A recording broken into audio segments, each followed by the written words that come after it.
Cerita novel Kaisar Penentang Langit. Selamat menyimak dan menikmati. Bab 3068.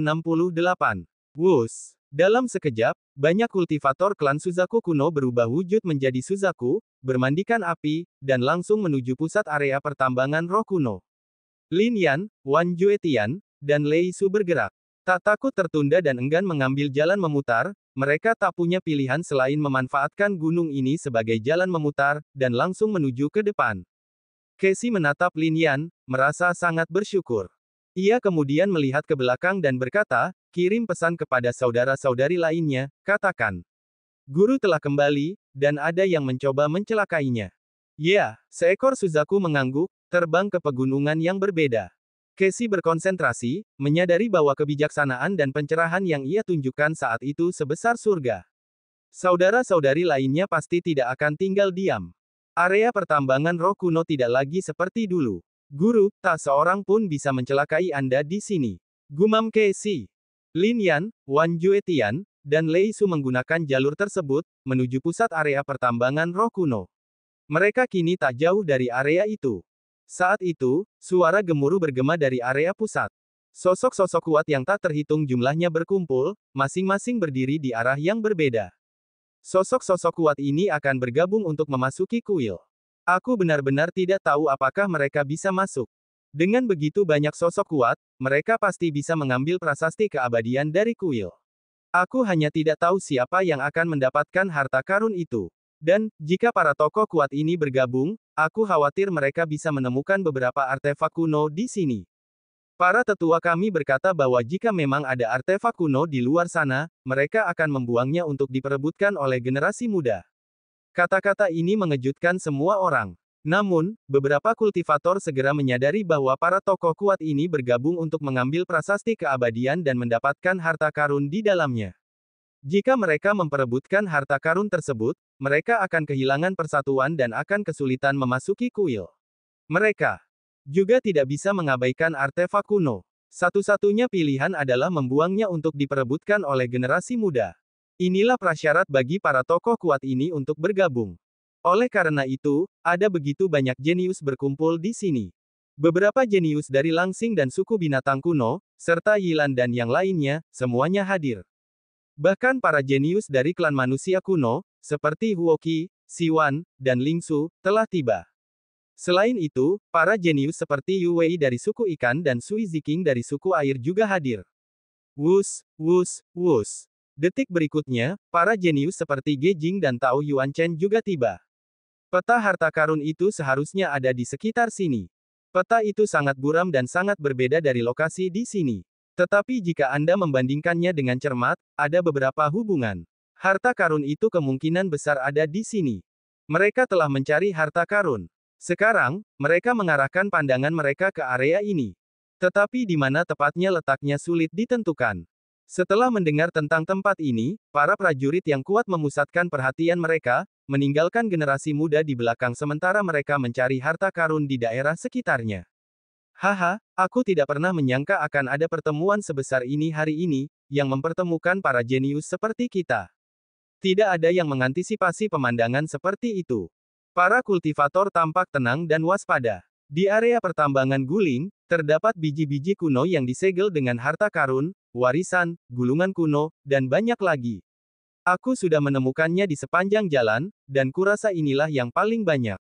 Hari ini juga, mari kita semua berkompetisi di sini sekali untuk selamanya, untuk melihat siapa yang bisa mengklaim harta karun terbanyak. Tao Yuanchen mencibir. Ini adalah kompetisi. Lebih penting lagi, sebuah kontes antar jenius. Meskipun tidak ada kultivator yang merespons, tatapan kompetisi masih terpancar di mata para jenius ini. Boom! Pada saat ini, sebuah suara bergema dari kabut di depan. Sebuah riak muncul, dan energi yang tersisa di dalamnya telah menghilang, tetapi dari dalam riak-riak itu, jelas bahwa Kaisar Langit telah mengaktifkan sebuah harta karun. Buka. Kemudian, suara lain terdengar. Kabut itu begitu misterius sehingga benar-benar dapat melemahkan suara dan kekuatan. Meskipun terdengar suara, suaranya sangat lemah. Kemudian, kabut itu menghilang sepenuhnya. Hal ini membuat banyak orang mengerutkan kening. Banyak dari mereka telah melangkah ke dalamnya, dan sekarang hidup mereka dalam bahaya. Wus! Pada saat ini, angin kencang bertiup, dan kemudian seberkas cahaya muncul dari kabut. Apakah ini harta karun? Sepertinya daun. Rune berkelap-kelip di daun ini. Ini jelas bukan benda biasa. Bertarung. Melihat harta karun yang muncul dari kabut, banyak praktisi yang beraksi. Tepat pada saat ini, Langsing dan para jenius lainnya tiba-tiba mengeluarkan kekuatan mereka, dan sesosok hantu raksasa muncul dalam sekejap. Di belakang mereka, bayangan suku binatang purba muncul, dan kemudian tubuh para praktisi itu tiba-tiba runtuh dan langsung terbunuh. Petik 2.